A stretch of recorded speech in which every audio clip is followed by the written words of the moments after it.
3. My name is Stephen Goldfarb, and we today are interviewing William Clyde Bramlett of Kennesaw, Georgia. Mr. Bramlett was in the Air Force. We're in the Atlanta History Center. It's a little bit afternoon, it's about 12:10. Mr. Bramlett, would you identify yourself? Tell us your date of birth and a little bit about your early life. I'm William Clyde Bramlett, but everybody calls me Clyde, except when I was in the service. I never liked Clyde, so they called me Bill. William.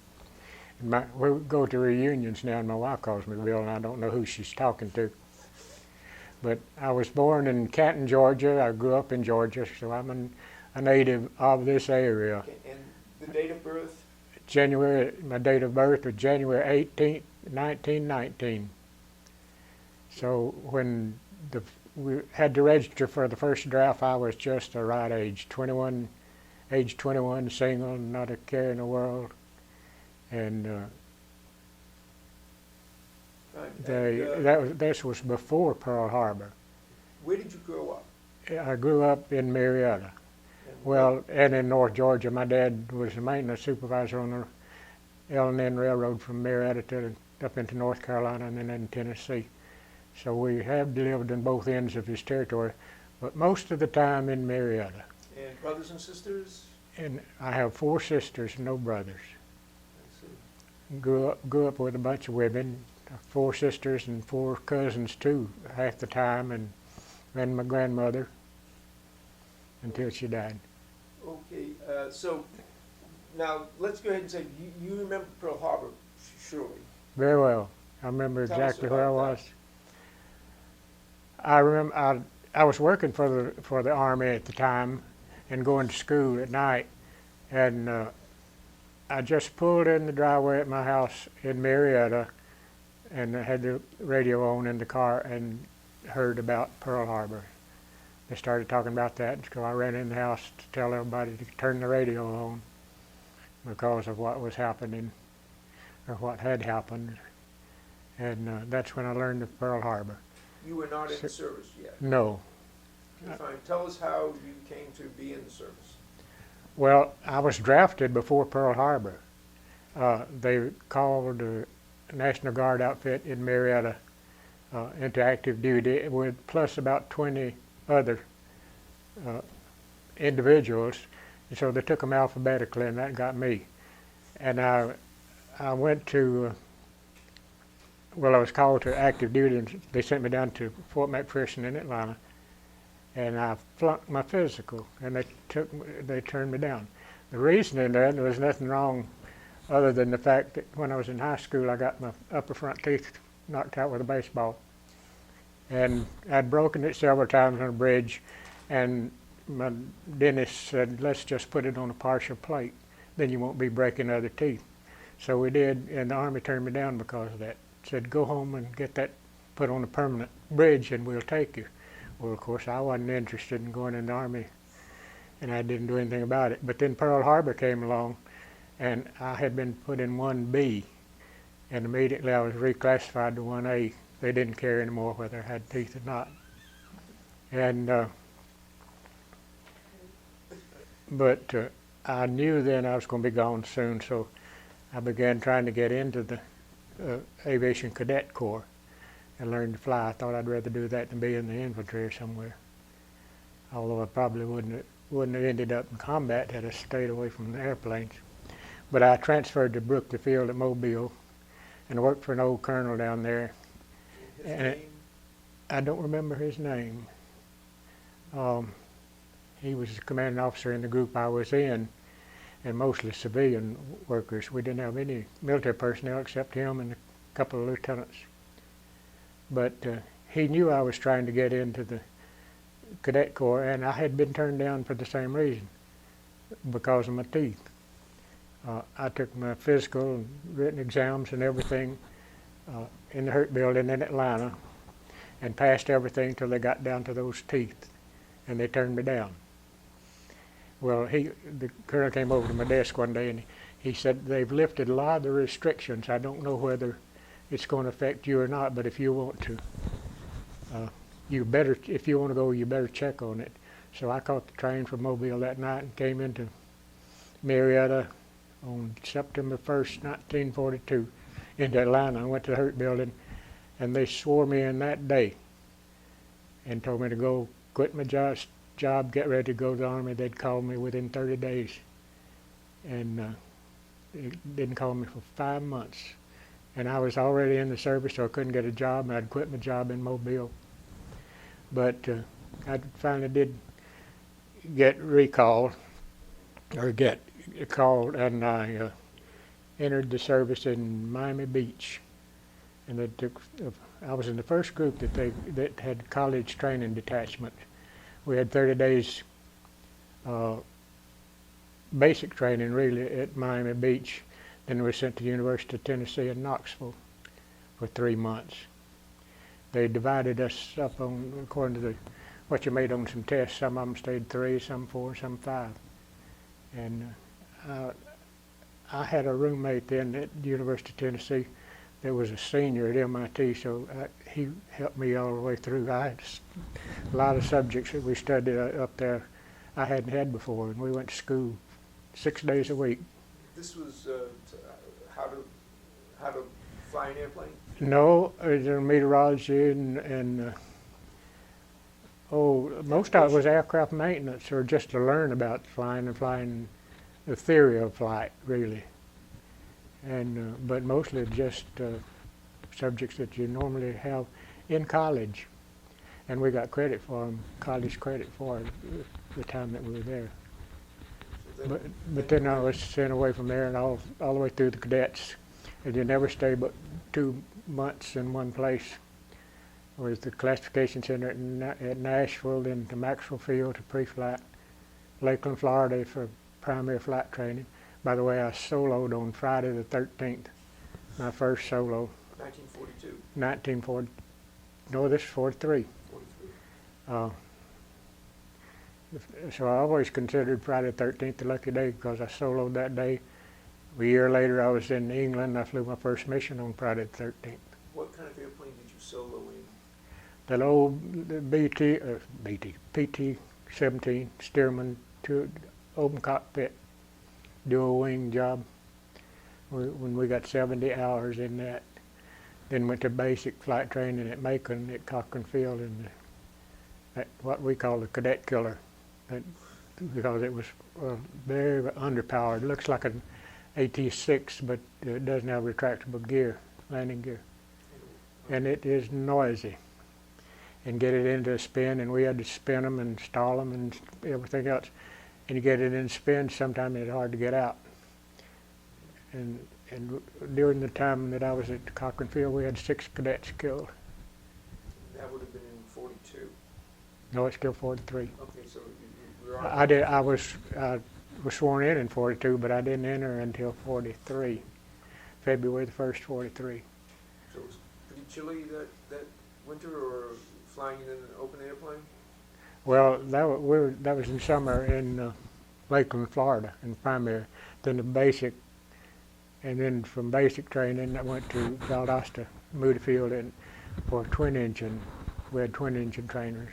What kind of planes did you fly there? That was an old AT-10, they call it. You never saw one anywhere except on a training base. It had plywood, a lot of plywood in the wings, but it was real good, and a good flying airplane.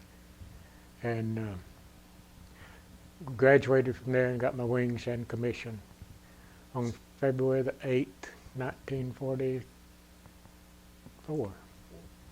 Had to stop and think. So how did you get overseas?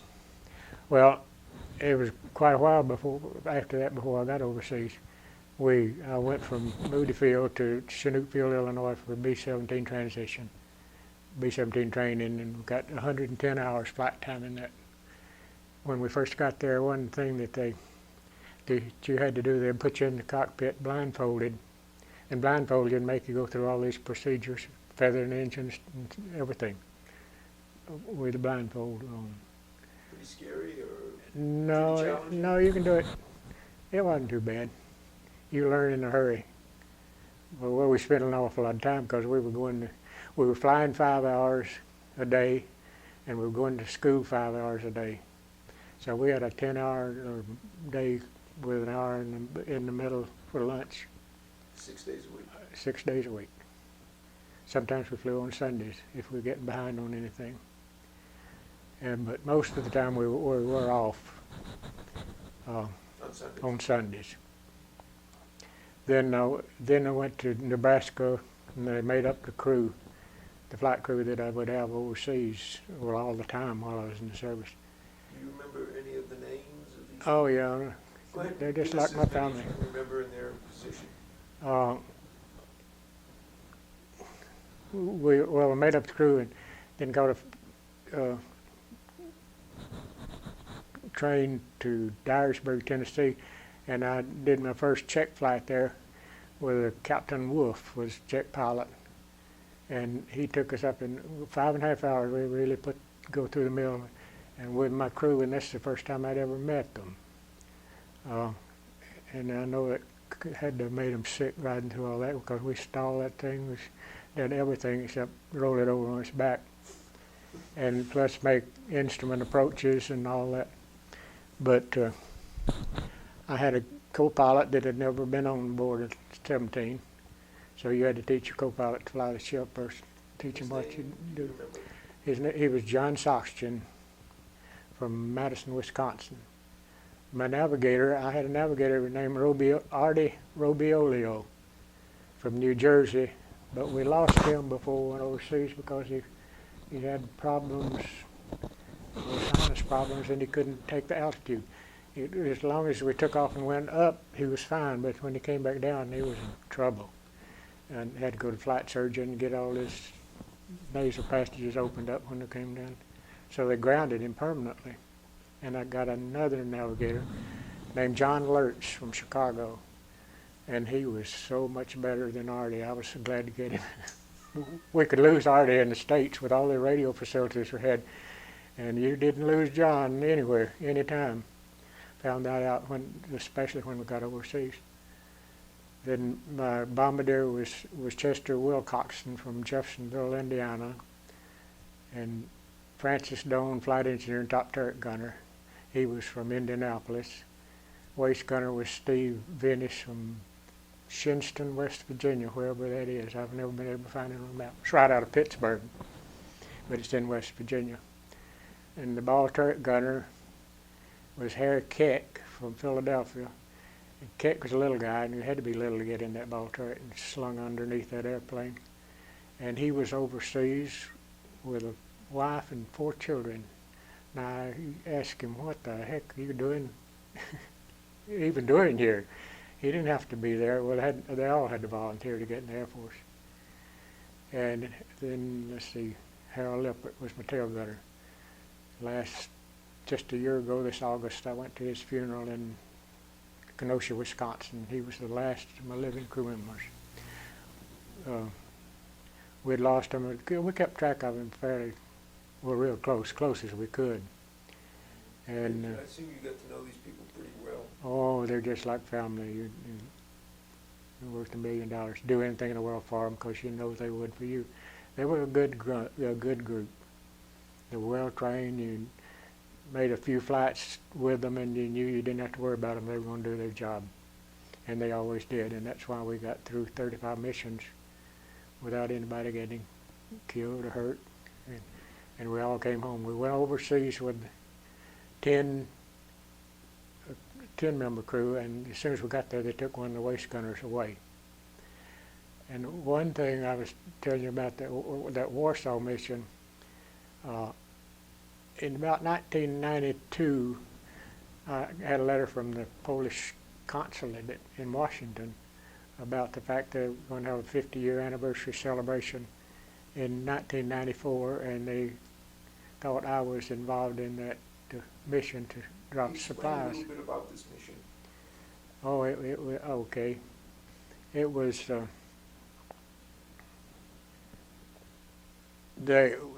we were real surprised.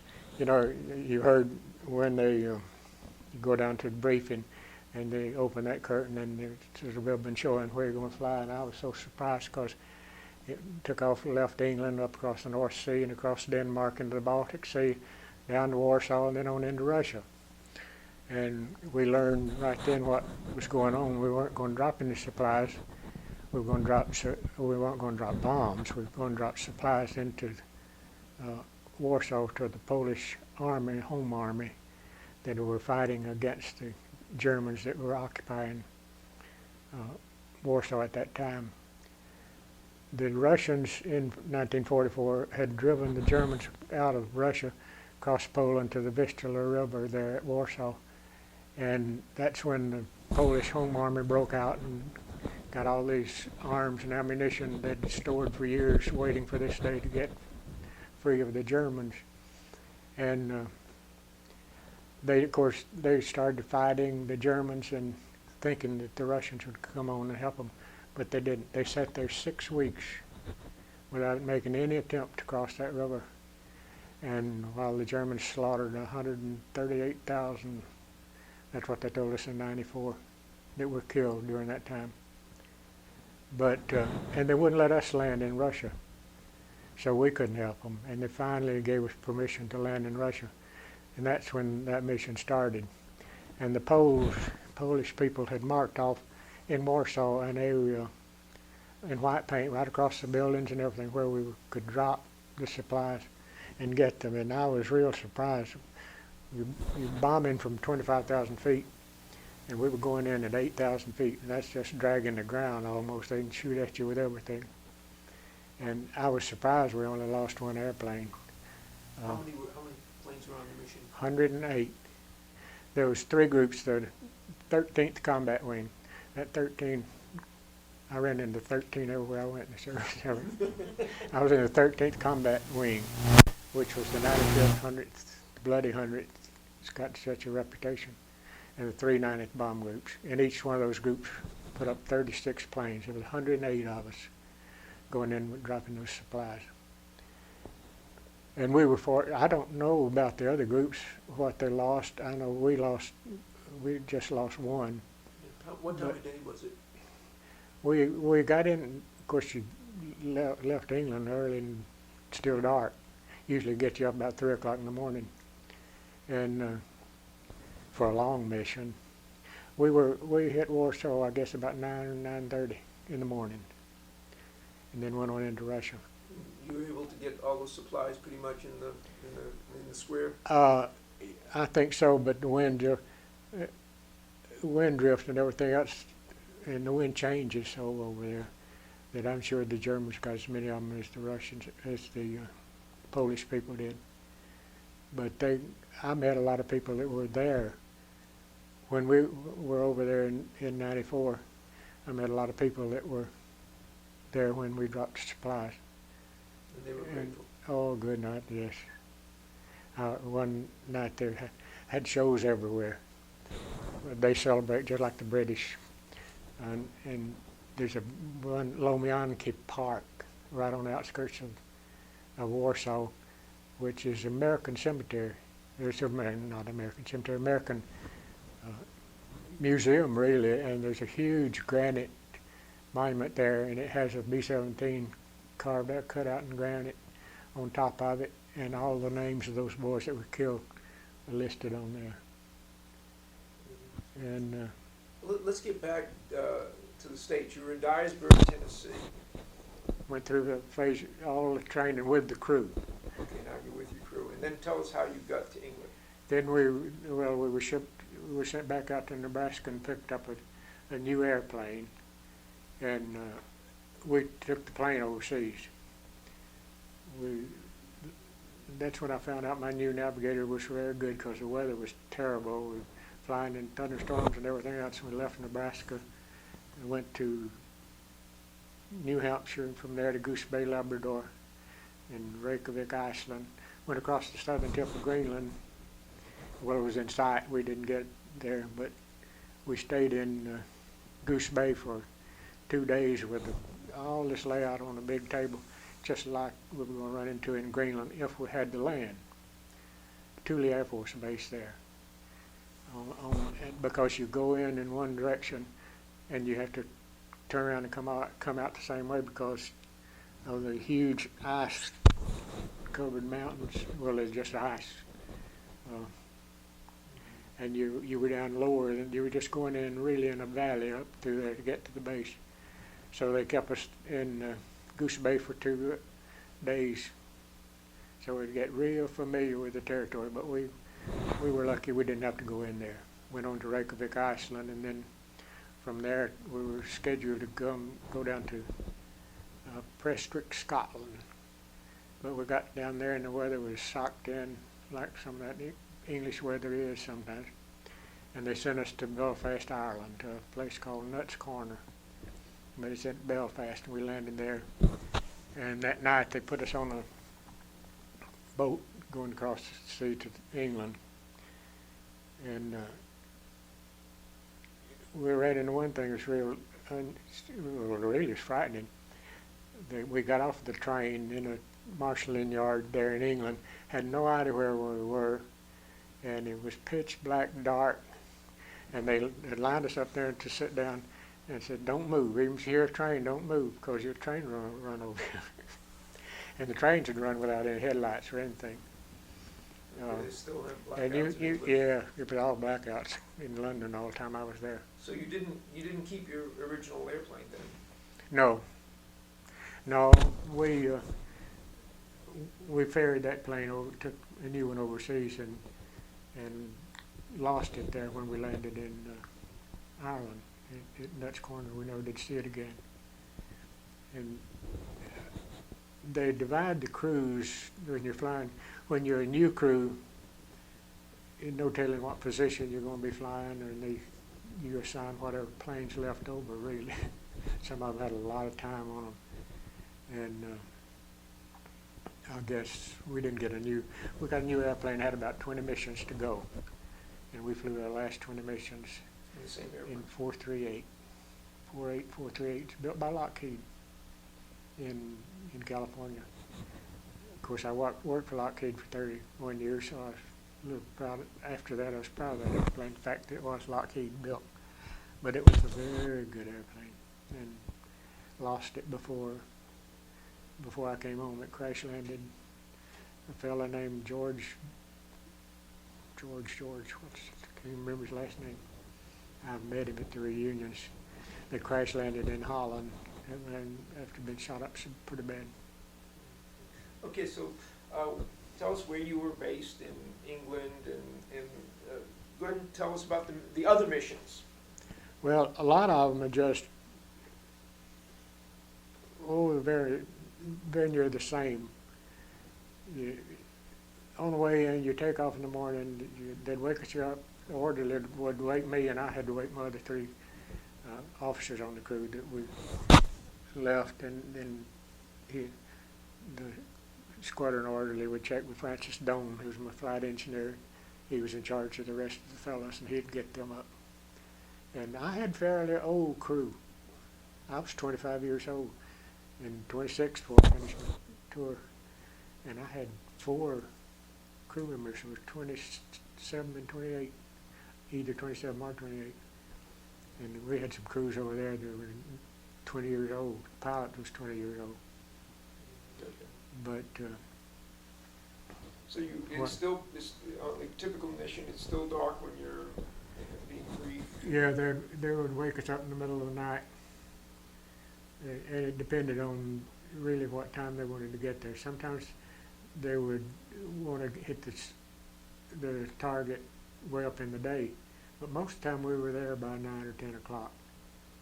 And they'd wake you 3 or 4 o'clock in the morning because you had to go to briefing, and then you went to breakfast, and you get dressed and get everything ready to go to fly your mission that day. And it took quite a bit of time. Sometimes it'd be daylight, but lots of times you take off long before daylight. And there were so many bases. There was 50-something bases in that little section of England. Now, where was this in England? I was in my 95th Bomb Group was about 90 miles north of London. It was halfway between Ipswich and Norwich. And the name of the town or the name of the base was?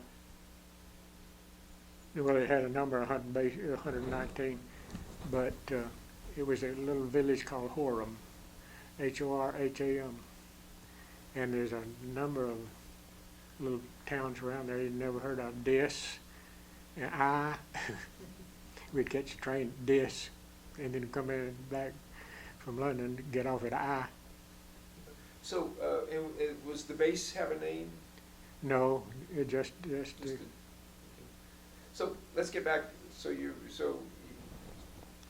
crank up the airplane. I assume you're somebody else did most of it. I mean, I assume there's a good bit of well, getting the plane ready. you knew exactly what position in the squadron you were going to fly. How many planes would be in a typical squadron? 12. There'd be 12 from the squadron, and the group, the 9th Bomb Group, that have 3 12-ship squadrons. We had 4 squadrons assigned to the 95th, but only never flew more than 3 at a time, except on Christmas Day. We sent all 4 squadrons up.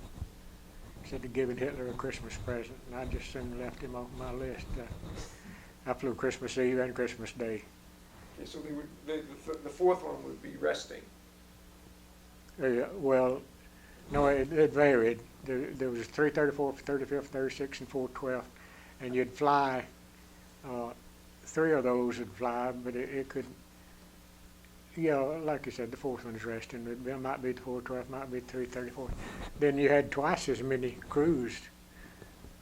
We had about 30 crews in the 334 squadron, and even if the squadron was flying, there was only 12 of them going to be flying. So sometimes you'd go a long time between missions. And my group was real good about giving leave. We got a 3-day leave pass every 2 weeks, whether we'd flown or not. And a lot of the guys didn't. And the other, I know I talked to a fella that's from here that was in the 390th, and he only got into London one time. And good night, we went there so much I knew it like well as I knew Atlanta, I guess, because I was there almost a year. Well, let's go ahead and get. So you take off in all the car. Just go ahead. You take off. Describe a typical mission. Well, they'd start taxiing around, and you drop in as a group.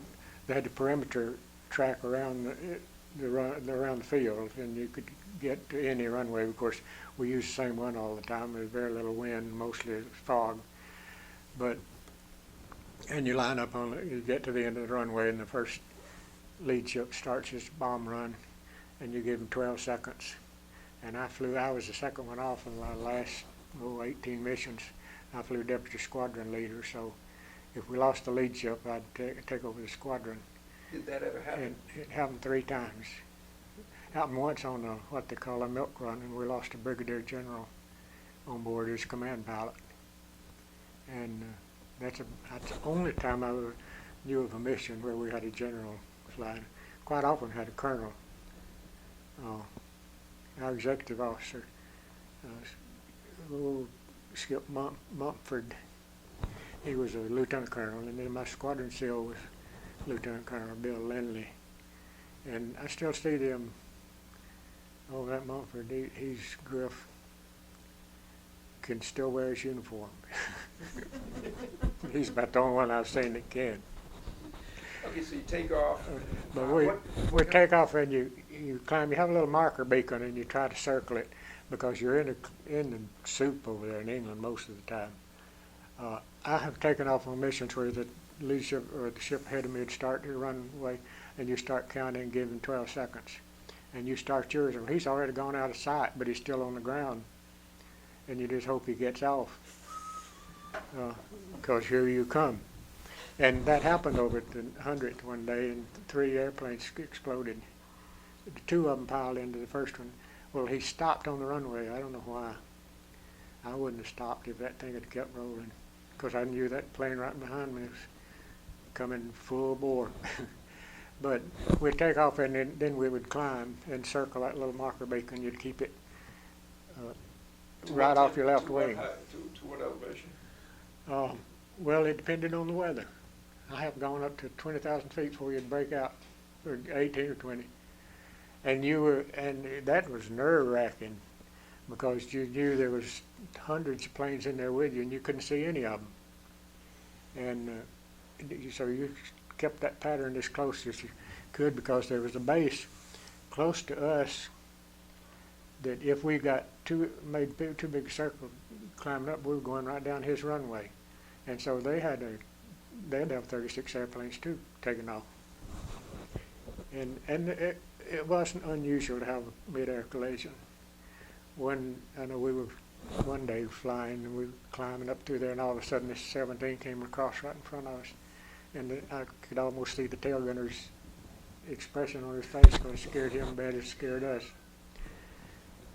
But he was just there for an instant and then gone. And we ran, in that suit, we ran 2 squadrons together, well, our squadron and another one, down over Germany and lost 5 airplanes. We lost 2 and they lost 3.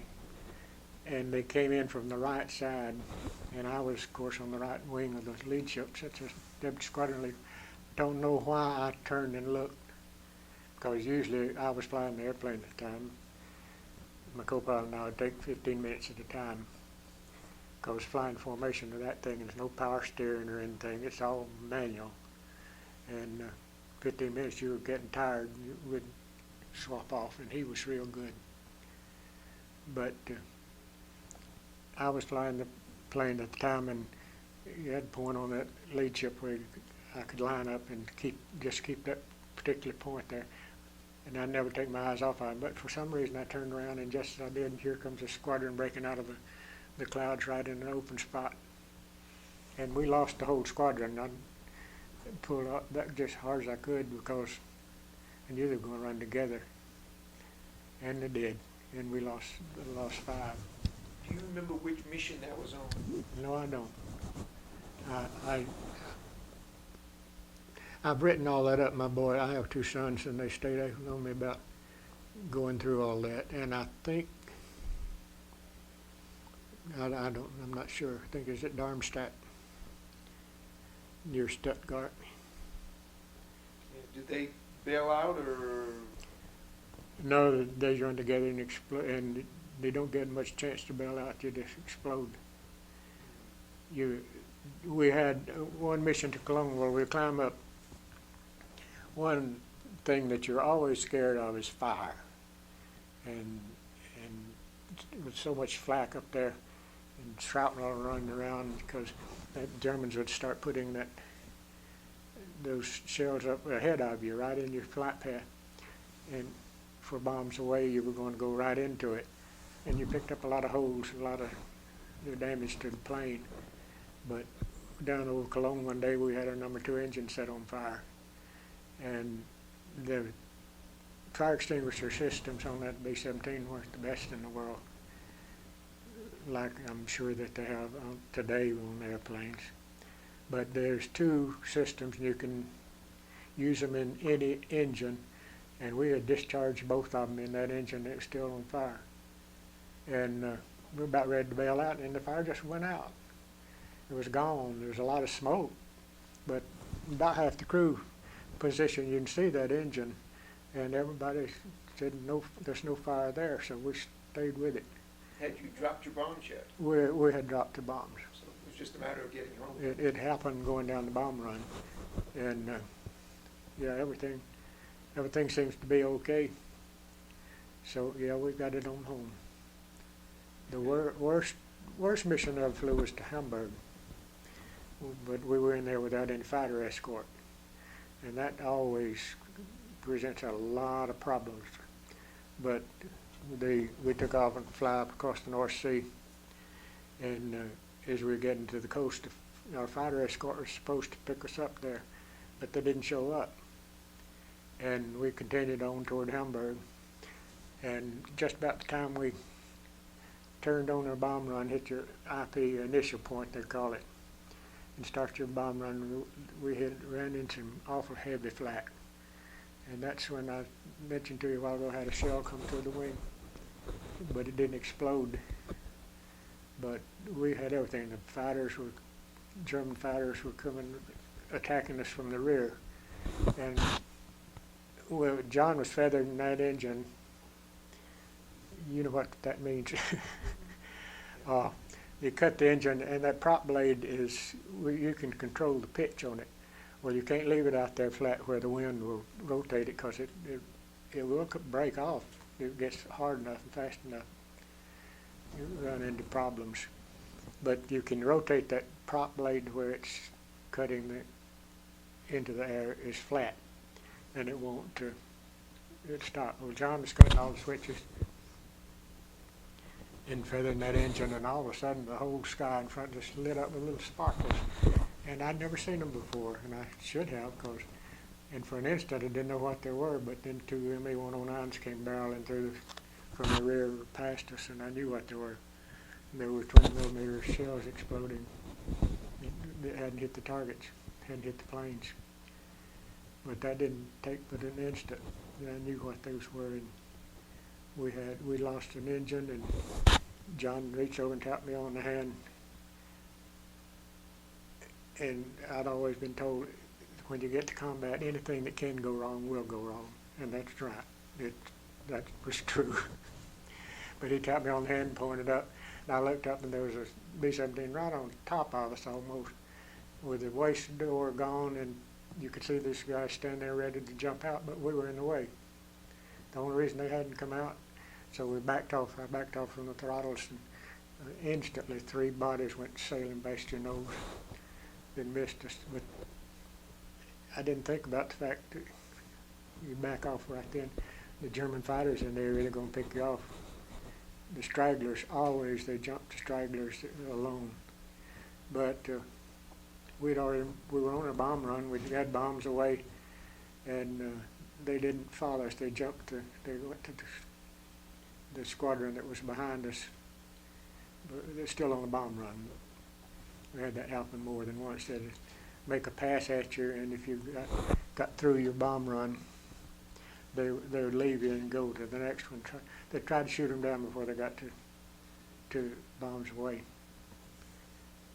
But on that mission, we hit their IP with 12 B-17s in the squadron, and we came out. You hit the what?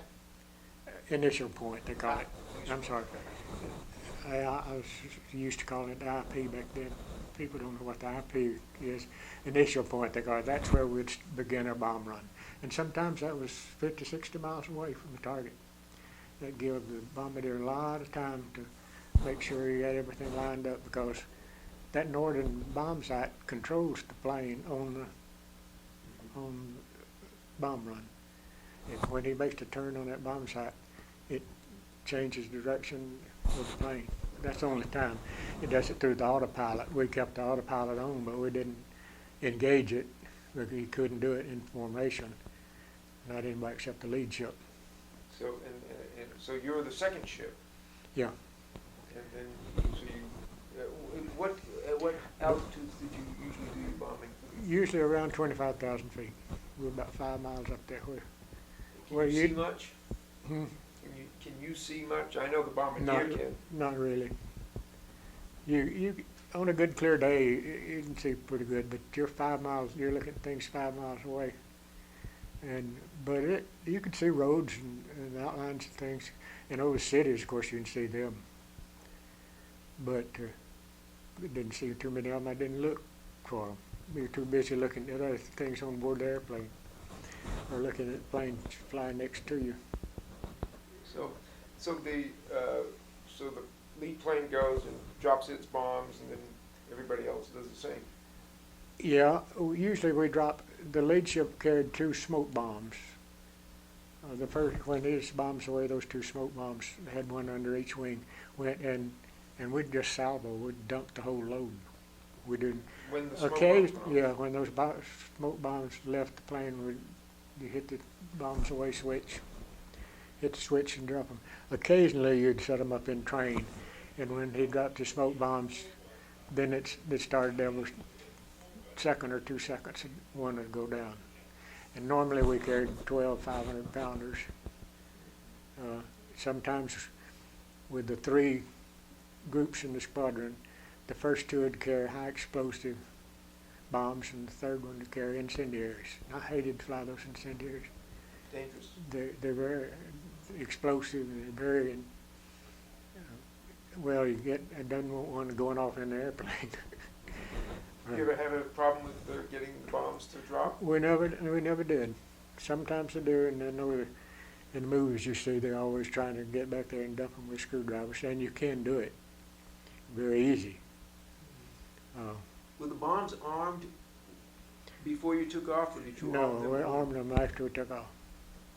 They had a pin in them, in my armament gunner, Harry Keck, my Baltic gunner, would take them all out. And I helped land and gone back with my bombs on board, but he put the pins back in them, Oh. just in case. So, just look at the list of bomb runs, and if there are any kind of interesting things that suggest to you, tell us about those.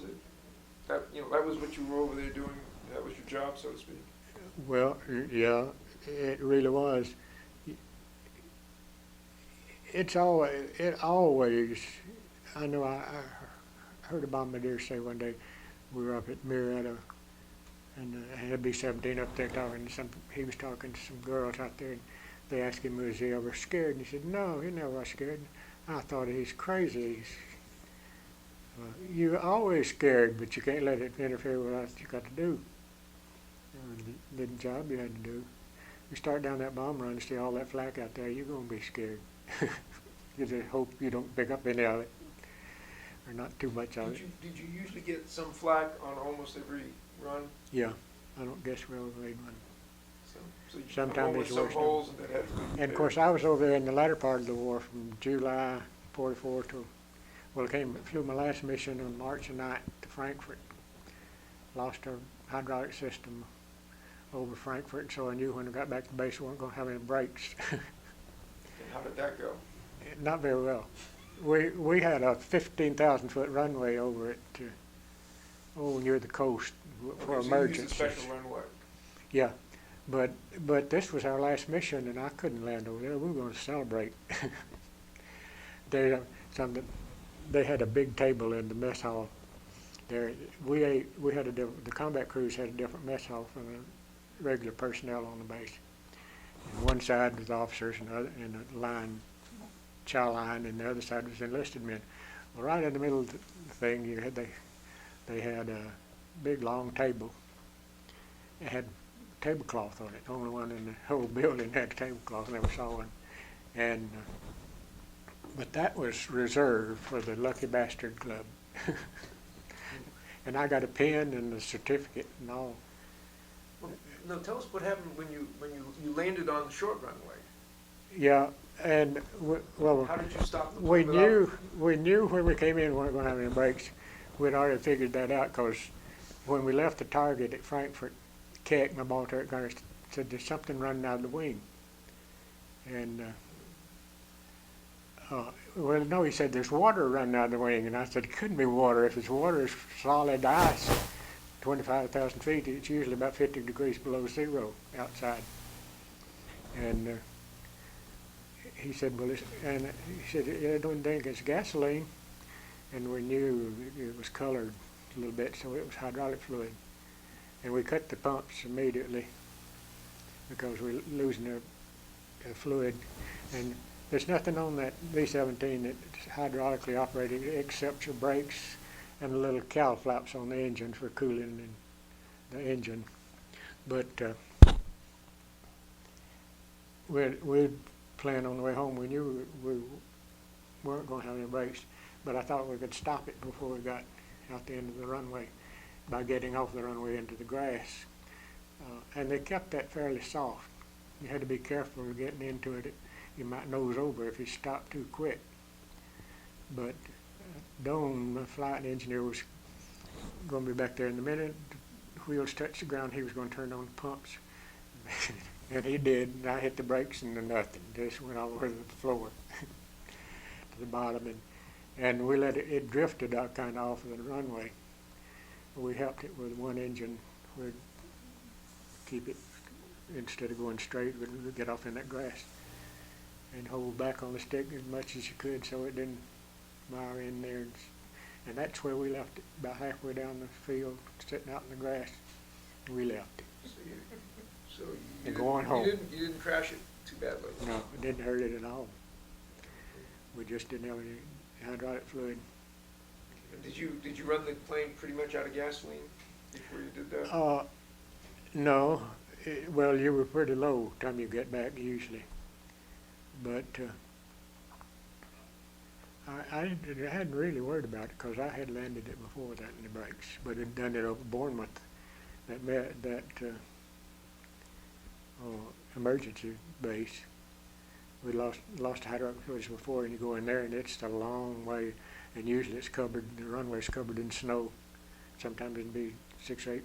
I know on Christmas Day we landed over there, but we landed over there then because we couldn't get in the base because of the weather. And there's about 12 inches of snow on the ground, and we got had some 10-in-1 rations on board all the planes always.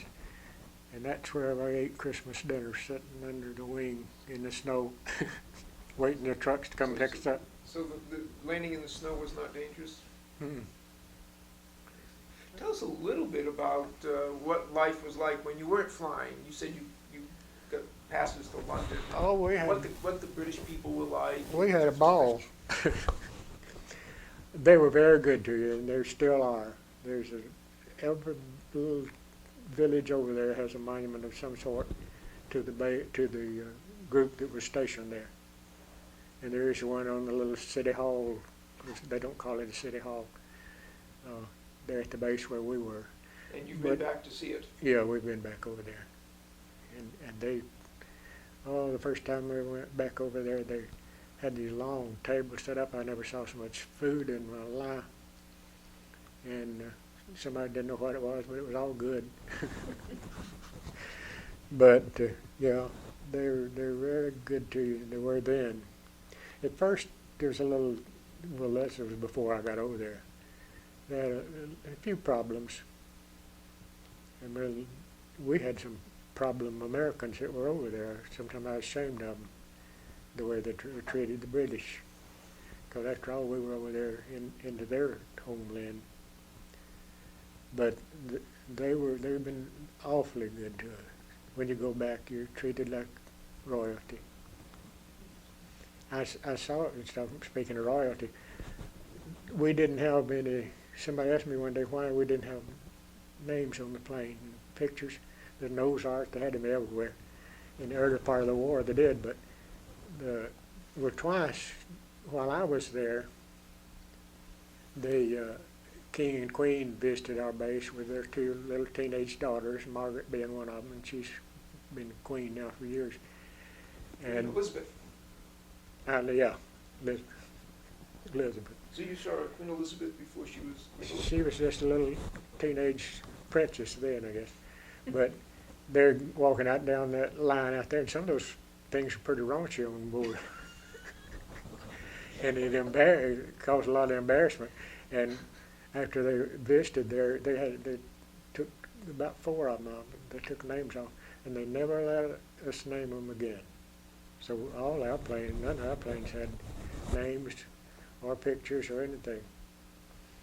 And Tell us a little bit about keeping up with folks at home. You were single still. yeah. And do you write letters? Oh yeah, write their little V-mail. I've got some that my wife kept. All Who those was your years. best correspondent back in the States? Who was what? Who was the best correspondent? Oh, of course, my family. I heard from, I had a big family, and I heard from them all the time. And they'd even send you cookies and things over there that would keep till they got there, and they didn't last long when they get them in the barracks. You couldn't hide them well enough to save them, because somebody always found them. But yeah, and then my wife, we've been married 58 years, but at that time she was just my girlfriend. And I met her in the Hurt Building at Lyons. She was working there, and I was too, before I transferred to Brooklyn Field, Mobile. And heard from her quite often. She did all our wedding plans. We got married. I got back to Atlanta one Saturday, and we got married the next. And then I was down at Hendricksfield at Sebring, Florida, for several months as flight instructor, because we had well, the war hadn't ended when I got home, and I was sent down there, and I only got one class. I had 4 student pilots. They're all, when they come to 17 commission, they already have their wings and their commission and all. And I was a first lieutenant, and I had 4 students. I had a lieutenant colonel and a major and 2 captains. And they'd been in the training command back somewhere and hadn't flown anything except training planes. But we had an old rough commanding officer down there who was commander of the training group, and he'd cuss like a sailor. Do you remember his name? No.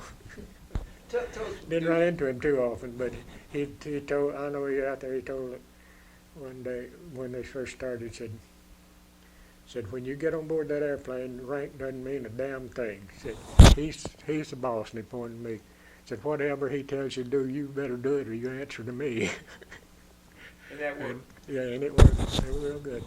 How did you get back home, just to pick up the continuity of it? You did your 35th mission, and then just describe how you got back to the States. We flew the 35th mission to Frankfurt on March 9th. And of course, immediately just in the cable ground, back to family, the mission's completed. All you could say was, mission's completed, be home soon. And this was on March 9th, and they put us on 30 days leave, using our vacation time. And I didn't want, nobody wanted to leave over there. It didn't make a difference.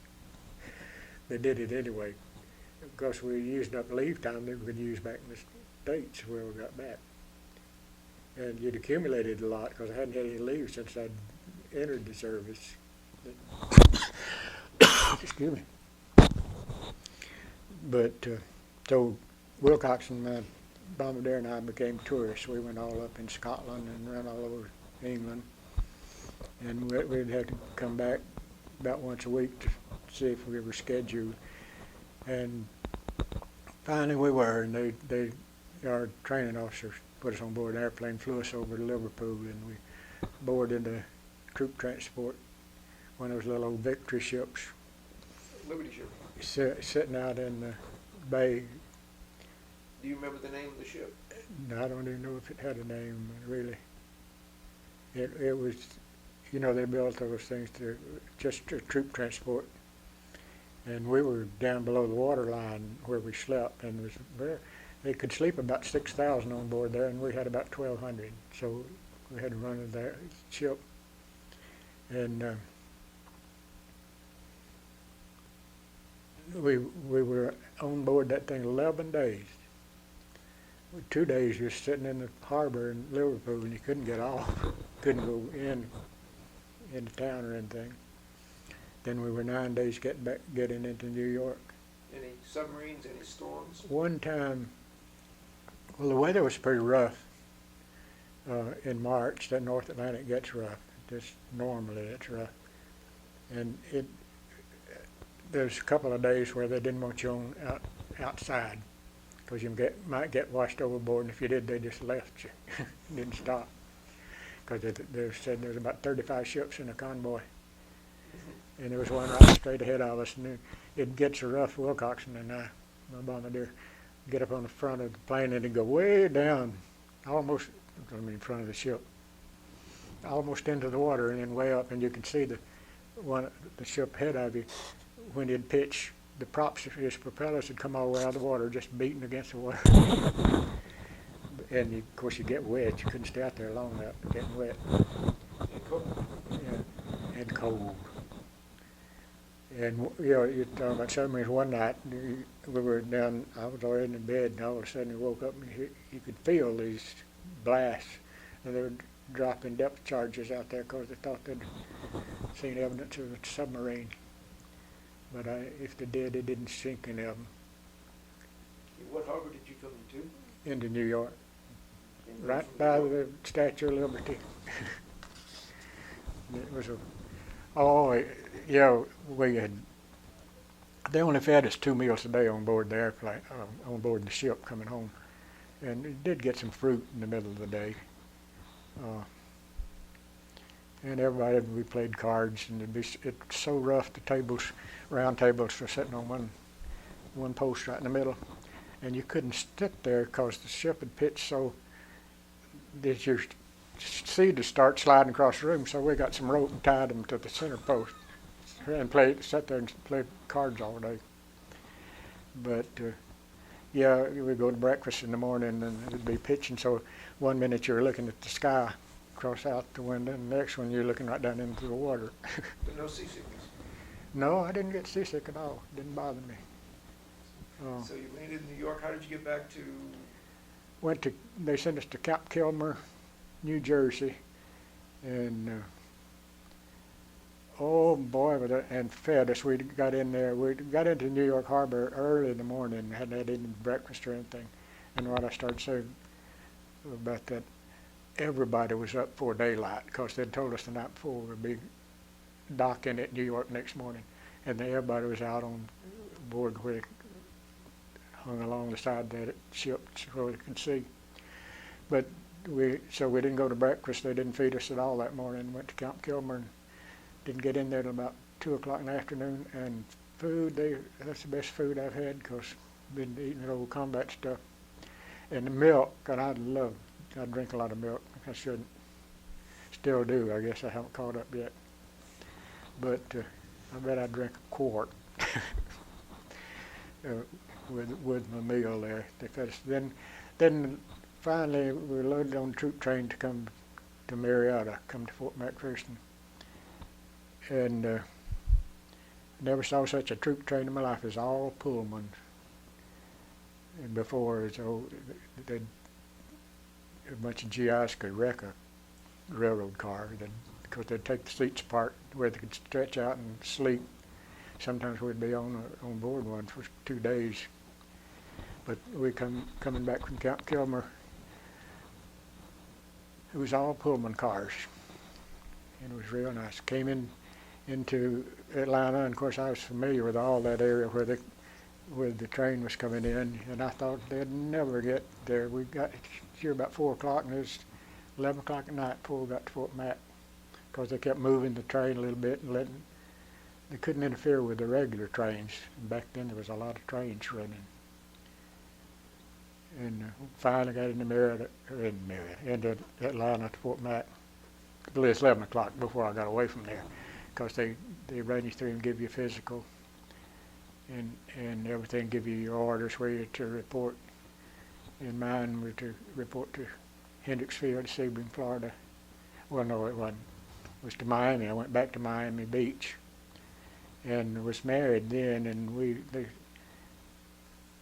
I had 21 days leave in Marietta, at home in Marietta before I had to go to Miami Beach. And you got married during that period? Got married during that time. And when we got to Miami Beach, they put us up in hotels, and you could take your wife. They asked us in Fort Mac who would be taking their wife, and they were surprised because I knew a lot of those guys, and 3 of us said yes, and they weren't married. But we got married during that time, and was down at Miami Beach. I'd been in England, in Europe for a year, and not any sunlight hardly, and I blistered to awful. We went out on the beach because didn't have anything to do, waiting for an assignment. And I finally got my orders to go into Hendricksfield at Sebring, and I was flight instructor. And then when they closed the flying school, they kept me because I had worked for the Army for a long time, and I was assistant purchasing contracting officer plus sales officer. And sales, people always wonder, what's sales officer? You have all the food that's coming into that base, going to the commissary and the mess halls and everything else. And I created a havoc with one of them because we got a whole shipload of beef in there, and I weighed all of it. We hung a scale up there, and as we took it into the storage room, we weighed and put down the weight. and didn't agree, it didn't even come close to agreeing what the vendor had said. And they, of course, they wouldn't pay it. And he said, he was trying to say that was just shrinkage, but it was too much shrinkage. And they had me take the scale up to Tampa to MacDill, get it calibrated, the scale we used, and it was right. And I don't know whether they bought any more beef from him, from that company or not. So when did you leave the service? Well, I stayed down there until November in '45, and they were closing the base. And I thought, well, I got plenty of points, I'll get out. And I got out in November, about the middle of November, 1945.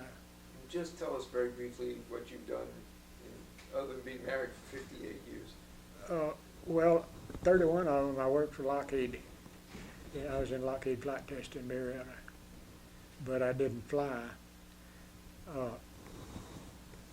Had more physical problems. I came out of the service and I flew at Marietta at Dobbins with the reserve for several years. And What kind of airplanes were you mostly they were training. They had P-51s up there, and that P-51, since they were our fighter escort in Europe, and I always thought, well, boy, I'd like to fly that thing. But they only had about 6. And if you were in multi-engine aircraft, they made us get 30 hours in a T-6, AT-6. There's that North American. It's a nice airplane. But they didn't have too many of them, and pilots were a dime a dozen around here right after the war. And every weekend I'd go up there, and I might get an hour or 2 hours if I was lucky. And about the time I was getting my 30 hours, which we had to get before you could fly the P-51. Because when you took it up the first time by yourself. You didn't have any instructors, just had one seat. And I finally got my 30 hours and ready to fly the 51, and they took all the P-51s away. So you never got to fly one? So I never got to fly one. Then they brought these B-26s in there, and I flew the 26. It was nice. It was a nice airplane, quite different from the 17. We'd go down to the Gulf and fly skip bombing off the water out there from 50 feet, and that's quite a difference from flying 50 feet. You're always afraid you'd drop up one of those bombs and it'd hit the water and come back up there and hit you. So then you were at Lockheed for 31 years? Yeah, well, when the Korean War started, I knew I was gone because they started recalling pilots and crew members that had combat experience. And I was on 15 days active duty tour down at at Eglin in Florida. And it's time for my physical, and I took my physical, and I flunked it. I couldn't pass the eye exam. And of course, they don't like you flying if you can't see. I've had both my corneas transplanted. I got so bad I'd lost my driver's license. My wife had to take me over and went. This was 12, 13 years ago. And my left eye was my best eye, and it was 20/80. And of course, you couldn't see well enough to drive. Well, I quit driving on my own because I was going to kill myself or somebody else. And because you come up to a red light and you couldn't even tell what color it was. I couldn't even tell if it was on. I could see the red. If it was red light, I could tell it. But if it was green, I couldn't tell. But I know people get aggravated with you because I'd always slow down for the lights. Be green, ready. I was ready to stop. But so I quit driving until I got my. I went from 2080 to 2020, and it's still 2020. So do you have children? You and your wife have children? We have 2 boys. Well, they're not boys no more. They're 50 years old. One of them's 50, another 48. The 48-year-old was born on our 10th wedding anniversary. And grandchildren? I have 5 grandchildren and 4 great-grandchildren. And you've been retired since? I've been retired 18 years. Robert, we don't have much time left. Would you like to, just anything that comes to mind that you'd like to record for posterity about your war experience or things that have happened since? Well, Not really. I always figured I had fairly easy time compared to some of them. You never were injured? We were real lucky. We went overseas with that crew and came home with the same bunch. Nobody was injured. We had a few times kicked and volunteers gunner scared him to death one day. I just knew he was hurt. But we'd get if we were on a bomb run or anywhere else where we'd get a bad hit, and those shell explosions will rock that airplane. You feel them, and you can hear some of that flak hit sometimes. But we were over going down the target, and we got a real bad explosion right underneath the airplane, and it rocked that thing. But when it did, we always started from the tail forward. And Hal Lippert and the tail gunner said, tail okay, then the waist okay, the ball turret okay, and we'd come right up the line. Well, and Dan Morrison, I didn't even mention him a while ago on my crew. He was a radio operator. But we'd gotten a real loud hit with the bomb bay doors. The bomb bays were still, the bombs were still on board. But the bomb bay doors open on the bomb run, and it rocked that airplane. Harold okay, and Steve okay, and then the silence, and then I heard Steve Venus, my waist gunner, say, Dan, come help me get kick out of this turret. He's the one that's slung underneath that airplane. That's an awful place to sit. And all you can see sometimes is nothing. If you get it positioned right, you can't see any part of the airplane that you're riding in. But he had pulled his heated suit. We had heated suit equipment, plus your oxygen lines and everything. And you're dying about 5 minutes up there without oxygen. And he had pulled his heated suit loose, and he was trying to plug it in the other side. We learned later when he was telling us about it. And he pulled his oxygen line loose. And you don't know it. You're still breathing, but you're just not getting any oxygen. And he passed out that quick. And they got him out of the turret, up in the waist, and stuck an pure oxygen bottle on him. And he came to, and he was all right. He had a little bit of frostbite in his feet, but not enough to really did lose any toes or anything. It's cold up there. You know, when you take off and climbing for every 1,000 feet of altitude, the temperature drops 3 degrees, and we were at 25,000 feet, and that's 75 degrees colder than it was when we left the ground. But I've seen it quite often. Outside air temperature gauge in the cockpit would read 50, 55 below zero, and that's as low as they read, 55 below, and it'd be all the way down there. So it's cold. Well, they told us don't touch anything. You couldn't touch any part of metal with your bare hands, or they'd stick, and then you couldn't get them loose.